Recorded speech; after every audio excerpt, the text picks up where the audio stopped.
esses momentos de dificuldade, assim, igual o Bundes falou, né? Momento que a gente se depara, assim, com uma situação muito dura, mas que na nossa vida, e não era nem esse o ponto que eu tava meditando hoje, era só sobre o ponto ali de decisão, né? Eu tava meditando nas Aham. decisões, né? Porque às vezes na nossa vida a gente tem alguns pequenas decisões que a gente toma, mas que tem reflexos, assim, aquele efeito borboleta, que Sim. a consequência daquela pequena decisão que eu tomei reverbera em muita coisa, né? Então, sei lá, é uma coisa pequena que, pô, eu posso acordar na hora hoje, ou eu posso não acordar na hora hoje, né? E aí eu posso acordar na hora e fazer tudo que eu tenho que fazer, eu posso não acordar na hora, simplesmente atrasei no compromisso e não teve grandes consequências. Mas no pecado também acontece de nós, às vezes, vamos lembrar o desenho do pica-pau, né? Tem o anjinho bom, o anjinho Eu mal, agiu né? mal. E a gente tá pensando, pô, faço isso ou não Não faço? faço. Faço isso ou não faço? E eu não faço e segue a vida. Agora, se eu e aí segue a vida, né? Mas se eu fizesse, a minha vida provavelmente tomaria outro rumo naquele momento. O que o Bruno estava falando, da pessoa, né, tá num momento ali de dificuldade, né? Ela se depara com uma situação de que perdeu tudo. Perdeu tudo. Eles estão num momento desse, assim, constante, eu acho.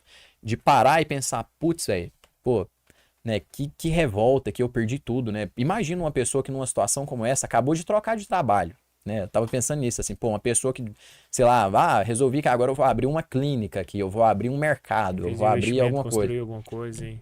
Porque hoje eu falei disso com um cliente meu até. Falei, pô, imagina uma pessoa que abre uma loja que tem 2 meses. O cara, pô, acabou de fazer um empréstimo ali, financiou tudo, pau, perdeu tudo, né? Não tem, pô, provavelmente seguradoras nem vão pagar numa situação dessa, né? Enfim, vai saber, né? Tomara que pague, mas, né? Enfim, conhecendo o Brasil. Hum.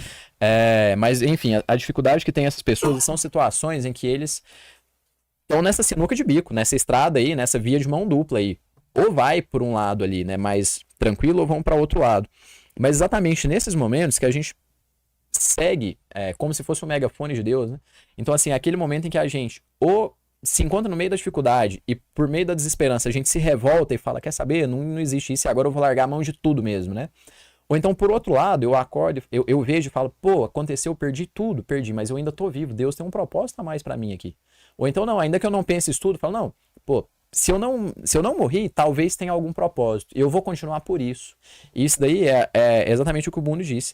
No meio daquele negócio, esperando o resgate, molhado, água até o pescoço, não sabe se vai chegar resgate, mas está agradecendo a Deus. Né? É como se fosse o cântico dos 3 jovens lá do livro de Daniel, né? Estão na fornalha ardente, mas estão lá louvando a Deus no meio da fornalha ardente, né? Pô, tô ali, tô louvando a Deus porque é, né, quer comais, quer bebais, né, façais tudo para a glória de Deus. Né? Então, assim, se eu tô nesse momento, pô, Deus está aqui comigo também, né?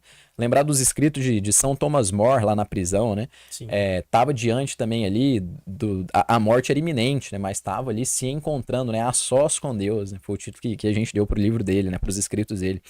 Então, essa via de mão dupla, né? A gente está num momento desse de dificuldade, o pessoal do Sul, principalmente, a gente num momento de via de mão dupla de solidariedade. Eu podia ajudar Sim. essas pessoas, ou então não, pô, poderia ser eu lá naquela situação, já que não sou eu, mais um motivo para que eu É, agradeça, para que eu sirva a Deus e para que eu faça o bem, que né? ajude. E agora, se eu tô numa situação dessa dificuldade, pô, é um momento de Deus te pegar na mão e te dar ali, como se fosse assim, né, uma carícia ali especial de Deus. É muito complexo também a gente pensar nisso, né? O sofrimento e tudo é uma questão muito paradoxal, né?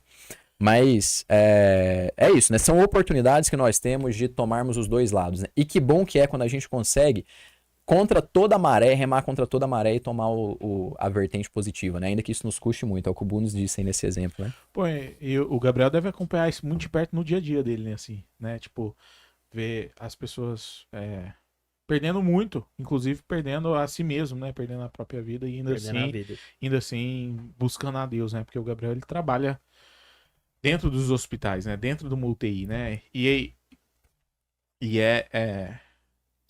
como fala a palavra? É inegável, a gente já viu várias situações, pessoas louvando a Deus dentro de um UTI, sabe? E isso acontece cotidianamente, todos os dias. Hospital de Cara, câncer, tanto que existe, né? é triste, é triste. Foi bom você ter falado, Bundes, porque eu tô rodando na UTI do hospital aqui. Tô fazendo estágio, tá, gente? Ano que vem que eu me formo. Mas eu cheguei no hospital, fui avaliar uma paciente e eu vi o terço do lado, assim, dela. É uma paciente que teve um quadro de hemorragia no cérebro. E assim, perguntei pra ela, dona fulano, tudo bem? Não, tô vendo o terço e tudo mais. Nossa, se eu ficar sem um terço, não dá. E isso, a senhora tá bem? Não, tô bem, graças a Deus, eu tô bem. E você vê que, tipo assim, que é isso que você falou, Ian, questão de você escolher essa via de Deus, traz uma paz pra você. Embora tudo que esteja acontecendo ao seu redor fale ao contrário, e te mova para o contrário, a convicção, a fé, né, que é a palavra certa, a fé que você tem em Deus e na sua salvação traz uma paz para você, que independente do que aconteça, tem uma passagem que eu não me lembro qual que é, que eu até falei isso para um amigo meu esses dias atrás,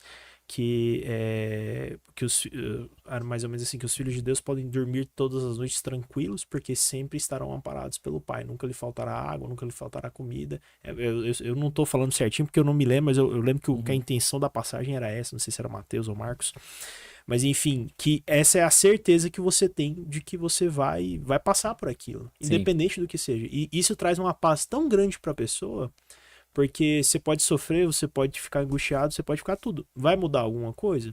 Infelizmente, dependendo da situação, não. Mas a partir do momento que você tem essa certeza de que você tem em Deus, que Deus está zelando ali por você, porque Ele zela por todos nós que nos afastamos de Deus, não é Deus que se afasta da gente, a gente tem aquela paz. Poxa, tá, independente do que acontecer, beleza, é o que Deus quer. E eu vou agradecer por essa oportunidade. Vou agradecer por isso que eu tenho aqui. Então eu acho que isso é muito importante, porque o ser humano ele vive muito pela angústia, pela ansiedade, né? Pelo É o querer ter domínio também. Isso, né? querer ter domínio de tudo. E isso abala a alma da pessoa. A alma da pessoa fica agitada, a pessoa não dá conta de falar, não, cara, mas calma. A partir do momento que eu tenho essa certeza, acabou. Pode acontecer o que acontecer. Vem a tragédia. É fácil falar aqui no Goiás, tranquilo, é fácil. É difícil falar lá, é difícil. Mas essas pessoas que estão passando por essas situações são a prova de que isso acontece. É a prova de que, independente do que tirem de nós, eles não podem tirar a nossa fé.